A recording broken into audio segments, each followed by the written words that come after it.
Sit tight. If we want to talk about it, we will. We'll also have Ron Kruger in. He's going to talk about critters getting in your attic. All coming up in the next hour as we continue At Home with Gary Sullivan.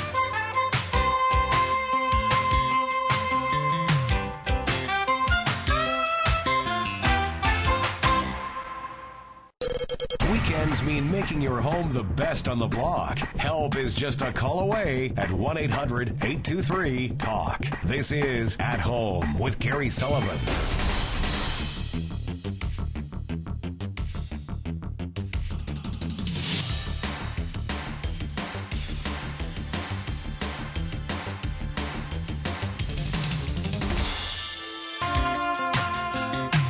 Well, it's a weekend welcome. You're at home with Gary Sullivan. Thanks for joining me. And on the road today, we are in Cleveland, Ohio. We are at the NARI show, which is the National Association of the Remodeling Industry. We're at the Cleveland chapter at the IX Center. They're having their big show, and certainly we'll be taking your calls, plus many guests as we work our way through the day.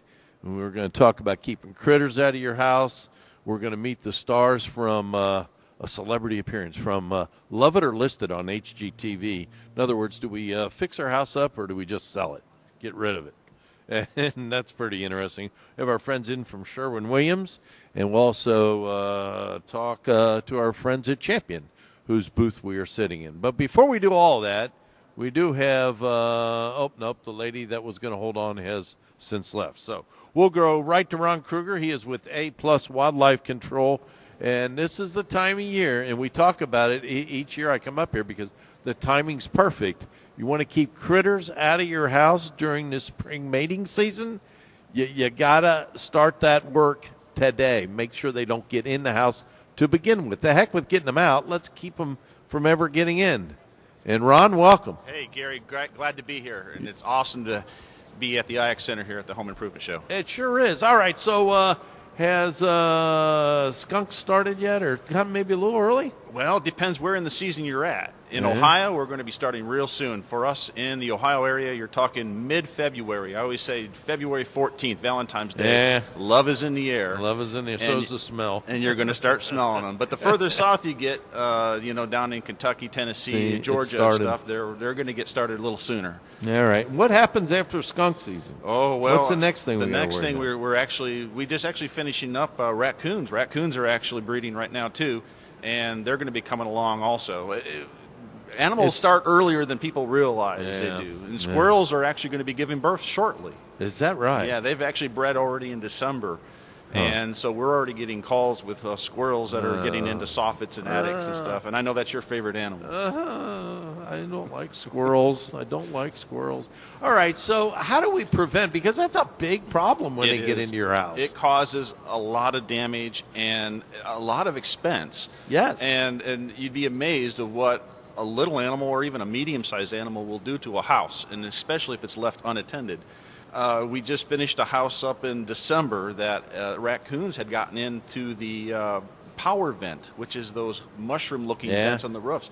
And those are super susceptible to raccoons and squirrels because there's nothing really underneath that vent except a little screen. Well, they just knock that right out or chew through it. They push it right down, and then they bend all the propellers up or the blades, and then the motor burns up, so it doesn't work. And then these critters run around the attic, and they take that nice fluffy insulation that's supposed to have a wonderful R value, and they compress it down to literally 3.5 inches down to the top of the trusses. The house was supposed to have about 12 to 16 inches, and the entire house was down to 3.5 inches. Of compressed insulation. They compress it down. Well, they were up there for 2 or 3 years. The homeowners really didn't know and didn't understand. Or chose to ignore it. I don't hear it. I don't hear anything. Charlie, don't you hear that? I don't hear anything. So it was a big, expensive restoration project we had to undertake. We first had to get the animals out, and then we had to fix the holes that they were getting in. And then we had to go back and basically clean out the latrines and the nastiness in the attic. It was pretty bad. So the one piece of advice I'm hearing is if you hear animals in the attic, get somebody in there to get rid of them now. If you hear a scratching, a thumping, or a bumping, I say, you best call somebody that knows what they're looking for in the attic because you don't always see the animal. you see evidence of the animal. I don't look for animals. I don't look for raccoons or squirrels flopping around attics when I inspect. We look for the evidence of what's there. So, Ron Kruger, he's my guest. He's with A+ Wildlife Control out of the Cleveland, Akron area. Do the animals, when they get up into your attic, they're leaving, coming and going, aren't they? I mean, they're just not there. They got to get food, and water, and everything else. Correct. Right. Squirrels and raccoons, they don't truly hibernate like a groundhog would underground. So you'll hear this. You can, yeah. And if you, a lot of times people just don't pay attention to their homes, and all of a sudden it gets. I'll be honest. I think some people just choose to ignore it, and that might be the case. It's like they'll go away. They'll go away. Well, that's a bad choice to make. I know it is, but I see it even with home improvement projects. You know, you see a little drip by a door or something. It's just one drip. Gary, a lot of times it starts with that same drip, but it might be the gutters going bad or the water running behind the fascia board, and all of a sudden you've got a rotten board, and squirrels and raccoons will rip into that. Yes. Wind damage, amazing. Those roof, the biggest ones for us are roof soffit connections. So you have a dormer on your house, and those raccoons and squirrels or even bats will go right up to that bird's mouth, that real pinch point. And there's always a little gap there left by the contractors when they built the house. Boy, I'll tell you. So my thing on the home repair is that $5 repair will become a $50 repair, which will become a $500 repair, which will eventually become a $5,000 repair. Same thing with critters. That attic I talked about earlier was a $12,000 repair. $12,000. Does insurance cover that?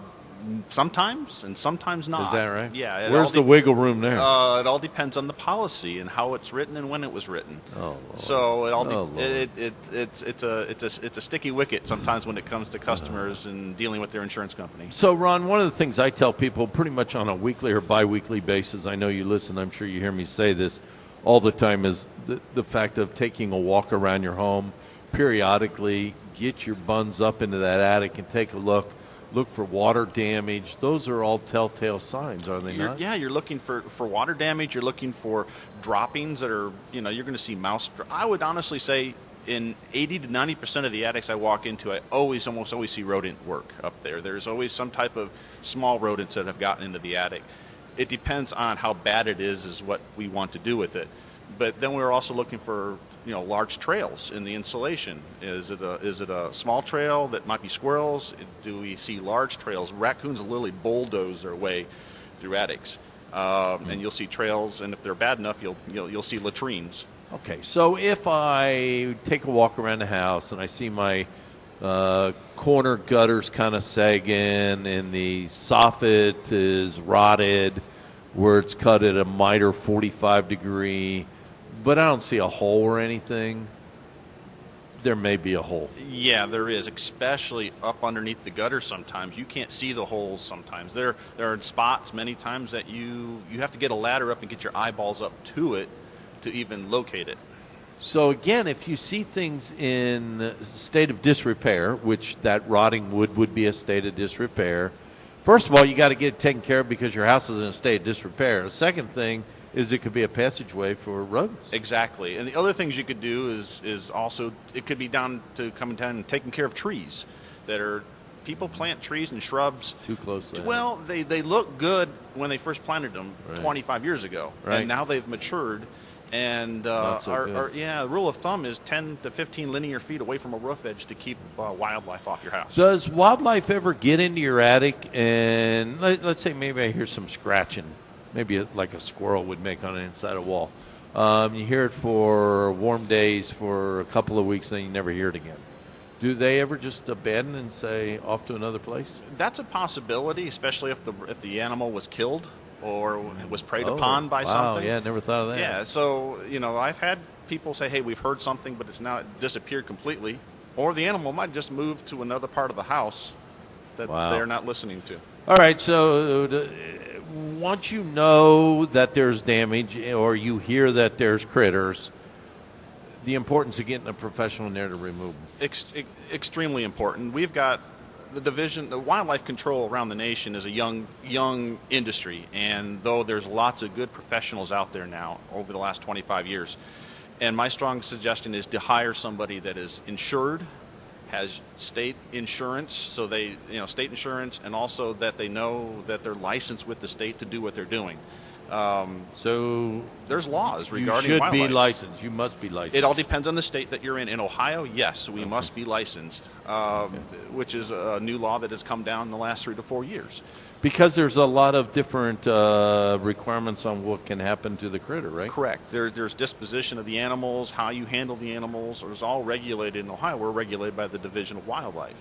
But different states have different authorities that handle that. I get that. But the thing is that you want somebody that understands the characteristics of the wildlife, their behaviors, and what they do around the house, the evidence they look for. Sometimes it's very subtle.